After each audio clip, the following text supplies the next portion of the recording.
Hi hello అందరికీ welcome to my home activity. ఇవాళ నేను చేసిన పనికైతే మీరు అస్సలు మెచ్చుకోకుండా అయితే ఉండలేరు. అంత మెచ్చుకునే పని ఏం చేశానని అనుకుంటున్నారా? తెలిస్తే మాత్రం మీరు పక్కాగా షాక్ అయిపోతారు. ఇంకా లేట్ ఎందుకు చెప్పేస్తాను పదండి. అది చెప్పే ముందు మీలో ఎంతమందికి పానీపూరి అంటే చాలా ఇష్టమో కామెంట్ అయితే చేసి. అయితే మా పాప ఇవాళ పానీపూరి తినాలని అయితే పట్టుబట్టింది.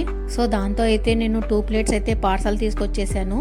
అయితే మా పాప పానీపూరిలోకి ఇచ్చిన బఠానీ మసాలా ఇస్తారు కదా, మా పాప అయితే పానీని పూరిని మాత్రమే తింటుంది. అందులోకి ఇచ్చిన బఠానీ మసాలాను అయితే తిందో.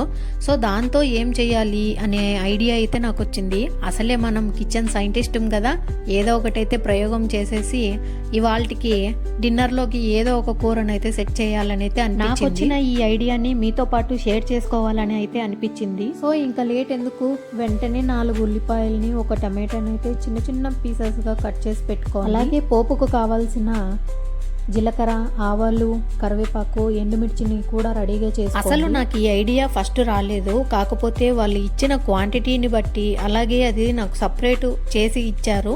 సో దానికోసమని నాకు ఈ ఐడియా అయితే వచ్చింది. సో ఇంకా లేట్ ఎందుకు, మనం కూడా దీన్ని యూజ్ చేసుకుంటే మన మిడిల్ క్లాస్ ఫ్యామిలీస్కు ఇలాంటి ఐడియాస్ బాగా వర్కౌట్ అవుతాయి అని చెప్పి నేను ఈ వీడియోని షేర్ చేయడం అయితే జరుగుతుంది. సో ఇంకా లేట్ ఎందుకు, ప్రాసెస్లోకి అయితే వెళ్ళిపోదాం రండి.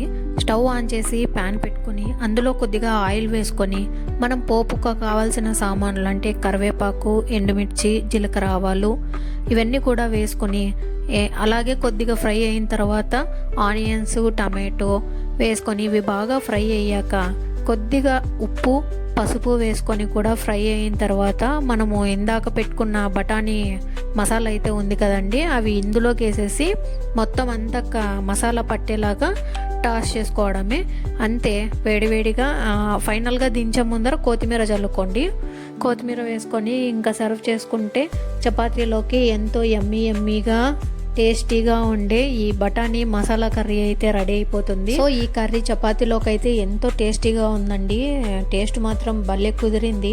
నిజంగా మనం ఓన్గా తెచ్చుకొని బఠానీ మసాలాతో చేసినా కూడా ఇంత టేస్ట్ వచ్చేది కాదేమో. ఫైనల్గా తెలిసింది కదండి, నన్ను ఈ ఐడియా చూసి మెచ్చుకోకుండా అయితే ఉండలేరు అన్నాను కదా, దానికోసమే.